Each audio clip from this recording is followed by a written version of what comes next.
ఈ miss world competition పెట్టినటువంటి ఉద్దేశ్యం ఏంటంటే ప్రధానంగా కొత్త రాష్ట్రం తెలంగాణ రాష్ట్రంలో ఉన్నటువంటి నిరుద్యోగ యువత ఉద్యోగ ఉపాధి అవకాశాలు మెండుగా రావాలంటే, అట్లాగే పెట్టుబడులు పెద్ద ఎత్తున ప్రపంచ స్థాయిని ఆకర్షించాలంటే ఈ యొక్క ఈవెంట్ ద్వారా గ్లోబ్ నుంచి అంటే ప్రపంచంలో ఉన్నట్టు సుమారుగా 140 దేశాల నుంచి ఈ యొక్క కంటెస్టెంట్స్ పార్టిసిపేట్ అవుతూ ఉన్నారు. ఎట్ సేమ్ టైం కొన్ని వేల మంది అంటే media almost more than 3000 media people also present here. And through this event ద్వారా ప్రపంచం మొత్తానికి కూడా ఒక తెలంగాణ రాష్ట్రం కొత్త రాష్ట్రం చాలామందికి తెలియకుంటుంది.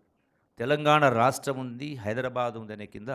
సో దీని ద్వారా ఇవి క్రియేట్ చేయడం కోసం ఈ యొక్క ఎంప్లాయ్మెంట్ అట్లాగే స్టేట్ రెవెన్యూ రాష్ట్ర ఆదాయం పెంచి అట్టడుగు వర్గాల వాళ్ళ యొక్క అభ్యున్నతికి దోహదపడాలనేటువంటిది దీని యొక్క ఉద్దేశం, లక్ష్యం.